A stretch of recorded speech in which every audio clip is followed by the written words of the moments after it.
Happy Friday. This is the Trent England Show wrapping up this week. The Oklahoma legislature is supposed to be in for another month, but they may actually wrap it up within just 2 weeks here.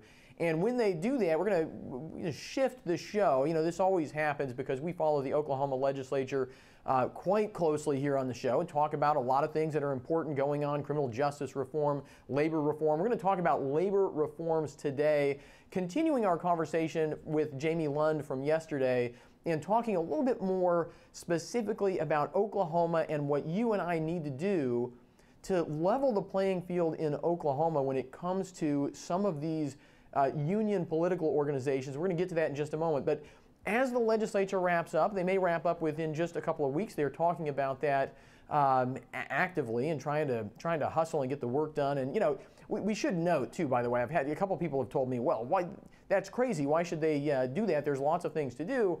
It's not like they're going to be in session fewer days than usual, considering the special sessions that they were in last fall and through the winter and even overlapping into the regular session here. So, you know, I don't know. I'm not concerned about it. I tend to agree with, wasn't it Mark Twain who said, you know, the people's pocketbooks are only safe when the legislature is not in session? So, you know, go take a cruise. I'm fine with that as a taxpayer. But we're going to shift a little bit on the Trent England Show, and I need your help to do that, because one of the things I want to do over the summer is revive something that we used to do on the radio program, and that is answer your questions about the Constitution. And frankly, the more obscure and obtuse within reason, the better. And here's the deal I want to make with you as a Trent England Show viewer or listener. If you send me a question, use Facebook. You can either post it in the Facebook comments on this show or send a message to the OCPA page or the Trent England Show Facebook page. Sometimes people send them other places and I never see them. But if you send it to the Facebook page for OCPA or the Trent England Show with your constitutional question, if we use it, I will send you a free book that has something to do with the Constitution. I've got a selection, and I'll pick one out and send it to you if we use your question. And look, I'll give you an example. Here's something that we will talk about because I love it. It's obscure, and it's actually super important. Most people make it sound totally boring. And that is standing. If you've ever been involved in legal stuff, right, you've probably heard about this doctrine called standing. You have to have, you know, I want to sue. Well, you don't have standing. Who has standing to sue? And people think this is really boring and really arcane. And we're going to find out that this is right at the core of limiting government power. I was talking with somebody last night at the Citizenship Award dinner and pointing out that this is at the core of limiting the power of government over your life, limiting the power of judges. We're going to take your constitutional questions and we're going to make them interesting and relevant and easy to understand because, hey, that's one of the things that I like to do on the Trent England Show. So you send me your questions and we will answer them over the summer once the legislature leaves town. How about that? Okay, today's topic is labor unions. And we had, if you missed the show yesterday with Jamie Lund, you should go back and watch that program because Jamie explained a lot of this to us, explained how this works in other states other than Oklahoma, states that don't have right to work. What does right to work mean? Just as a refresher, if you weren't around when that fight went down in Oklahoma, right to work means you cannot be fired for refusing to participate in a labor union. That's all it means, right? Labor unions can still exist. People can still join labor unions. People can pay dues to labor unions,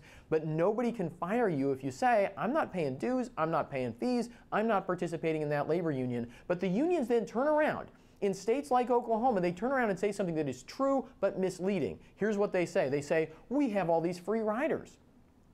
They say, we negotiate on behalf of all these teachers, say, we're going to talk mostly, in Oklahoma, it's mostly in education. You also have some police and fire associations, some kind of quasi-union organizations, but mostly it's in education. And they'll say, well, this isn't fair to us because we have free riders in right-to-work states. What does that mean? That means that the union negotiates a contract for everybody whether or not they're a part of the union or not, right? Now, hold on. You might say, and I hear people parrot this all the time without asking any questions, but you're smarter than they are. So you probably ask the logical question, well, wait a second. Why does the union negotiate a contract for people who aren't union members? Who's making them do that? Well, there's an answer to that question. The answer is state law. State law says, if you go and you look it up, state law says in Oklahoma that if you have a union that comes into a school district representing teachers or lunch ladies or bus drivers or whatever, that union becomes the exclusive representative of those employees. So now you're asking another logical question. Well, why doesn't the union ask the legislature to change that law? Because the union asked the legislature to enact that law. Unions want exclusivity. This is called exclusivity. Unions want that because it allows them to do two things. One is it allows them to complain about free riders. You think about this, right? They complain about free riders, but they created the law that's the only reason why there are quote-unquote free riders, right? They want to be able to complain about that. They want to be able to make workers feel bad, or to go to unionized workers and say, those people who won't join the union, those people are free riders. Those are bad people because they won't pay union dues, right? And it also allows them to go to the legislature and say, well, we speak on behalf of all these people. Even whether they pay us dues or not, we speak on behalf of all of them. They can go to the school board and say, we represent all the teachers, and legally that's true, right? So it gives them political power and it gives them leverage over non-members, over people who won't participate. And this is something that gets missed in right-to-work states like Oklahoma. A lot of people don't realize that the law still gives this power, this grant of power created by the state to labor union bosses, to labor union political organizations, and it's not necessary. We don't have to do that. In fact, we should, I'm going to make my first recommendation here today, we should scrap it altogether. I mean, let me ask you this question. Why should labor unions in government, when we're talking about within government, why should there be a single state law that says anything about them? Right? I mean, that's the threshold question. Why say, they could still exist. Right? This is my point. I mean, the Chamber of Commerce exists. There's not a Chamber of Commerce law in Oklahoma, right? The Elks Club exists. There's not an Elks Club law in Oklahoma, right? You're probably a member of some club or league or something out there, right? There's no law that says it gets to exist. There's no law that creates special powers for it.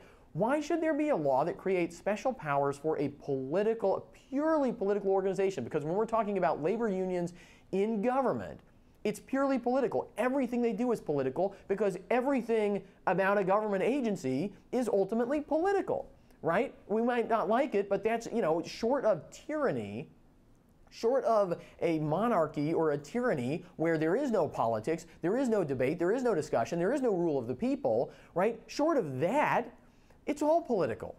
The way a government organization, government entity, a school, the way that school operates, how much people get paid in that school, what their hours are, what the standards are, all the things that get negotiated in and talked about by labor unions, it's all politics. It's all political. Why should we have a single law that creates special powers for a political special interest in the state of Oklahoma? It makes no sense. Even Franklin Delano Roosevelt, right? I mean, a pro-labor union president, when it came to private sector labor unions, even Franklin Roosevelt said, well, you can't take that in the public sector. That makes no sense. It'd be sort of inherently corrupt, my gloss on his statement about this. But, we all have a right to vote. We all have a say in politics. Why would you give the group of people who have a lot have a big interest in this, right? I mean, if you work for government, you're probably going to already have an outsized voice in how government works. You already get to vote on who your bosses are, right? You already have a lot of say that private workers don't have. Why would we then take state law and create extra special powers for you?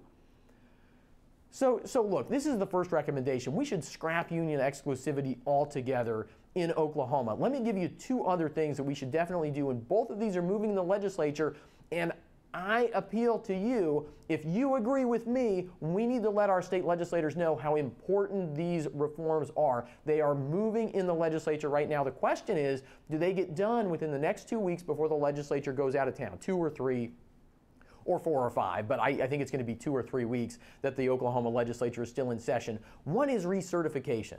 Right? If we're going to have unions, now this is short of just, getting rid of these laws that make no sense. This is changing the laws to make them make a little bit more sense.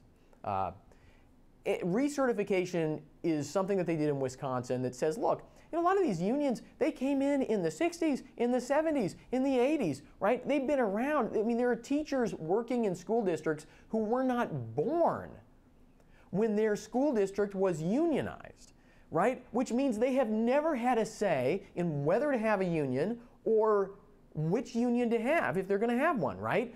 OEA, AFT, somebody else, right? There should be options. There sort of are options, but they're not real options because once a union is entrenched in a school district, it tends to stay that way forever. And the unions act as cartels. They sort of carve up the state, and they don't want to fight with each other. And they've created a system that makes it very unlikely that they'll fight with each other, right? Which means that individual teachers and individual school districts, the unions, there's no competition among unions to represent teachers better, which means teachers actually get the short end of the stick and unions get extra power even over the teachers that they're supposed to represent, right? You see how all this works?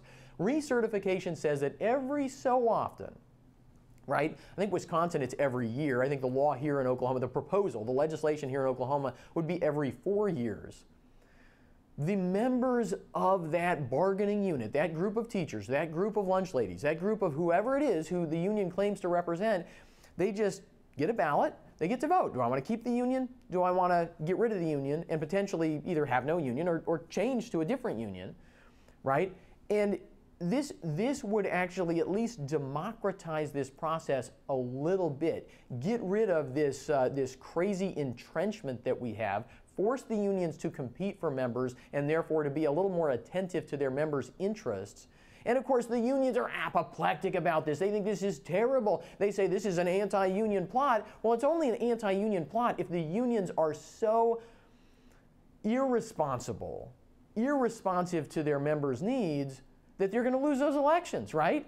And a lot of unions in Wisconsin, frankly, I mean, they've pared down. They've gotten more focused on their members and serving their members' interests, not serving some Washington, D.C.-based national political organization's interests, and they're doing just fine. And other unions that weren't willing to do that have gone away. And the workers are all better off because they have what they actually want. They got to vote for it. That's recertification.